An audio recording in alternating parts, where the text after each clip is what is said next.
আজ আমি যে সময়ের গল্পের কথা বলছি তখনও বাড়িতে বাড়িতে টেলিফোনের প্রচলন হয়নি।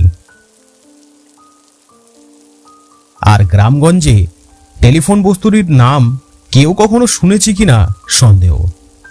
তখন খবরের কাগজটুকুই যা ভরসা, তবে সেটা আমার তত বেশি পড়া হয়ে উঠত না। আমি তখন কলকাতার মুখ্যদের বাড়িতে বাড়িতে হিসেব নিকেশের দেখাশুনো করি। সেখানে একটা ছোট্ট ঘরে থাকি, খাওয়া দাওয়া সেখানে। বাড়ির সাথে চিঠিপত্রে যোগাযোগ হয় বছরে 1 থেকে 2 বার। বাড়িতে গিয়ে ঘুরে আসি। বাড়িতে বউ মা সবাই আছেন। বেশ কিছুদিন হলো তাদের কোনো চিঠি পাইনি, তাই বাড়ি যাচ্ছি সবার সাথে দেখা করতে। আজ সকাল থেকেই আকাশ কালো মেঘে ঢাকা, এক নাগাড়ে বৃষ্টি হয়েই চলেছে। তবে এখন বৃষ্টি হওয়াটা কিছু অস্বাভাবিক নয়, কারণ সময়টা বর্ষাকাল। আমাদের গ্রামের নাম দেউলিপুর, উড়িষ্যার একটা প্রত্যন্ত গ্রাম, যেখানে বিদ্যুৎ বাতি বা যে কোনো আধুনিক প্রযুক্তির ছোঁয়া এখনো এসে পৌঁছায়নি। প্রথমে ট্রেনে, তারপর বাস সহযোগে যেতে হয়। বাস থেকে নেমে প্রায় 6 কিলোমিটারের মতো হাঁটলে আমাদের গ্রাম। বেলা দ্বিপ্রহরের সময় বাসটা আমাকে নামিয়ে দিয়ে কাদা মাখা মেঠো পথের উপর দিয়ে চলে গেল। আমি ছাতা মাথায় দিয়ে গাঁয়ের দিকে হাঁটতে লাগলাম।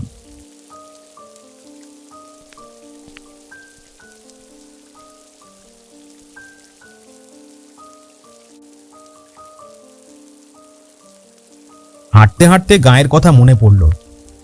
প্রায় 8-9 মাস পরে আমি গাঁয়ে ফিরছি।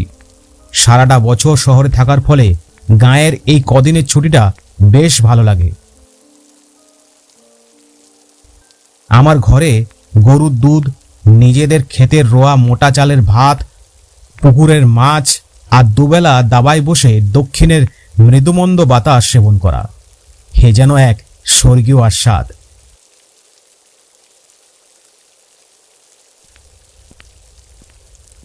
আমার মনে পড়তে লাগলো বউ মৃন্ময়ীর কথা।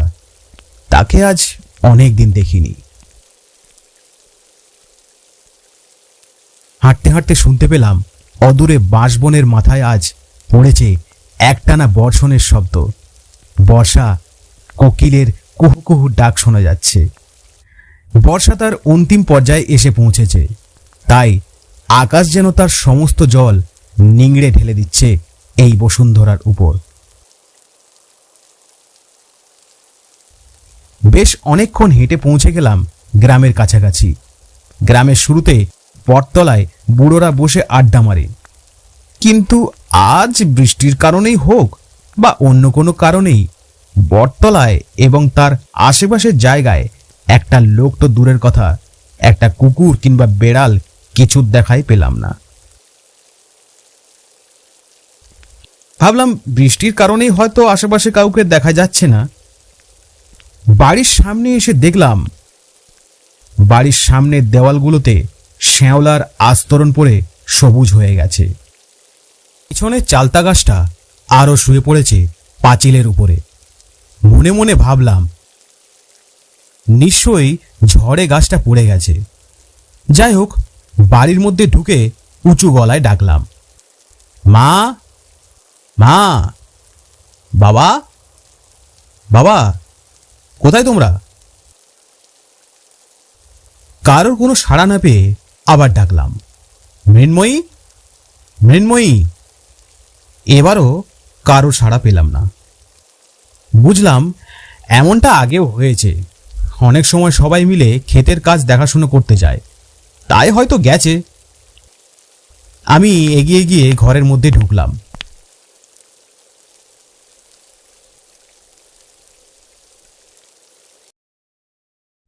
ঢুকে দেখলাম ঘরেও সেই একই কাণ্ড। দেওয়ালের সবুজ পুরো শ্যাওলা ধরে আছে অনেক দূর পর্যন্ত। এরা কি ঘরদোর পরিষ্কার করেনি অনেকদিন ধরে? কে জানে, ব্যাপারটা আমি ঠিক বুঝতে পারলাম না। উফ, এতখানি পথ এসে প্রায় ক্লান্ত হয়ে পড়েছিলাম, তাই আমি খাটের উপরে শুয়ে পড়লাম এবং শুয়ে থাকতে থাকতে কখন যেন ঘুমিয়ে পড়লাম খেয়ালই নেই। হঠাৎ আমার ঘুম ভাঙল বাবার কণ্ঠস্বরে। কিরে, এতখানি পথ হেঁটে এসে বড় ক্লান্ত হয়ে গেছিস না রে বাবা? বৌমা রান্না জড়িয়েছে, খানিকক্ষণের মধ্যেই দুটো ভাত হয়ে যাবে। দুটি ভাত খেয়ে তারপর শুবি।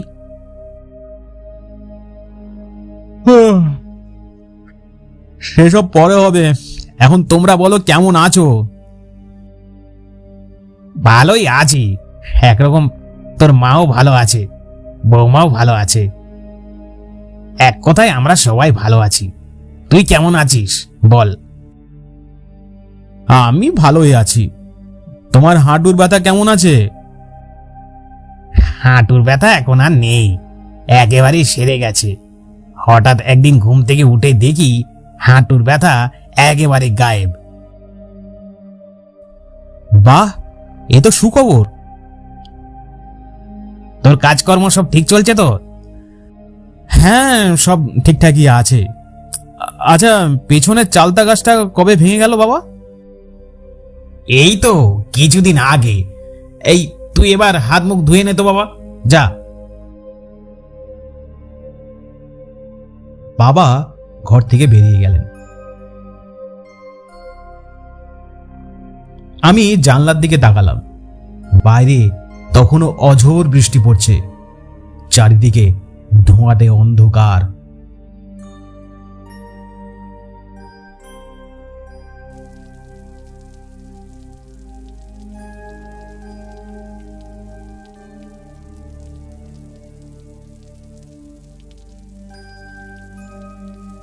বেরিয়ে দেখলাম মৃন্ময়ী রান্না করছে।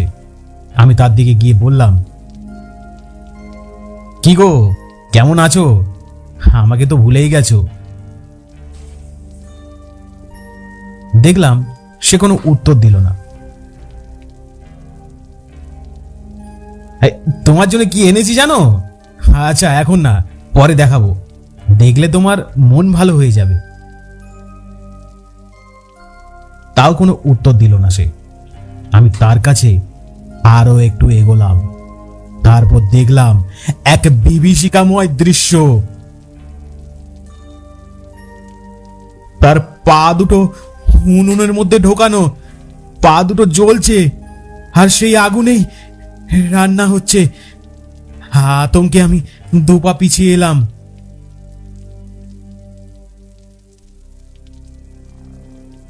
হে কি, হে কি, তুমি কি করছো? কোনো উত্তর নেই, শুধু খিলখিল করে হাসির শব্দ। তার ঘাড়টা পিছন দিকে ঘুরে গেল, মাথা উল্টো দিকে ঝুলে আছে, চোখ দুটো গাঢ় লাল।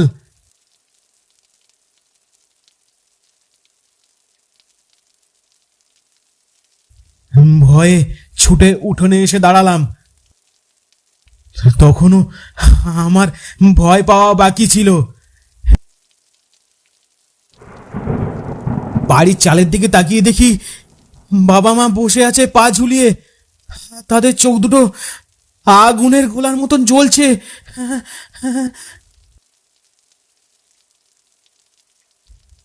এমনি ঝড় বৃষ্টি হচ্ছিল কদিন ধরে, তারপর আচমকা বন্যা আমাদের সমস্ত কিছু ভাসিয়ে নিয়ে গেল।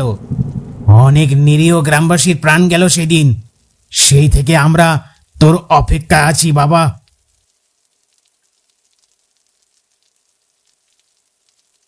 এই কথা শোনার সাথে সাথেই আমি মাতালের মতন টলতে টলতে ছুটতে লাগলাম গ্রামের বাইরে। পেছন থেকে শুনতে পেলাম, বৌমা ভাত রান্না করেছে, দুটো গরম গরম খেয়ে যা বাবা। দাঁড়া, যাস না, যাস না। ভয়ঙ্কর বৃষ্টির মধ্যে আমি ছুটতে ছুটতে এক সময় অজ্ঞান হয়ে পড়ে গেলাম।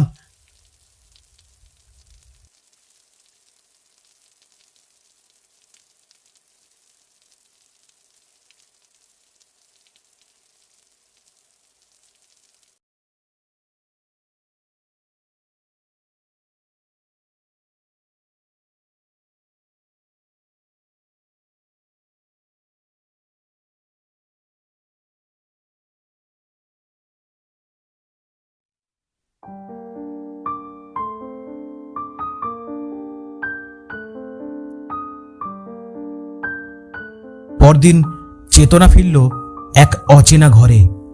বাইরে আর বৃষ্টি নেই, পাখির কিচিরমিচির শব্দ ভেসে আসছে। সামনে এক অপরিচিত লোক বসেছিল।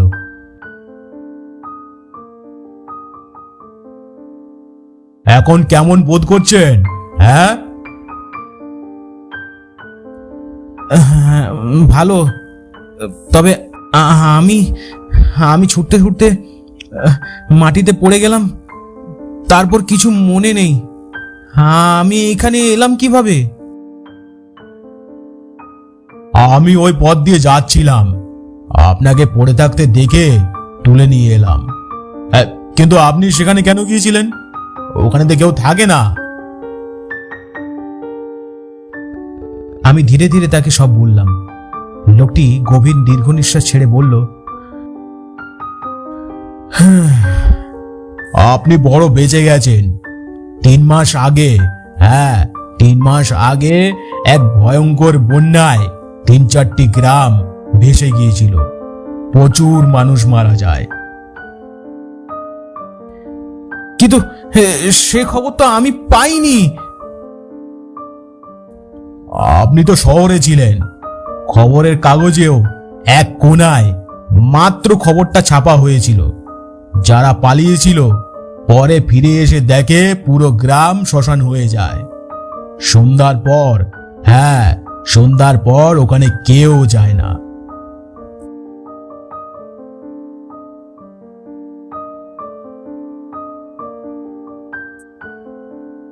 আমি আর কখনো সে গ্রামে ফিরে যাইনি।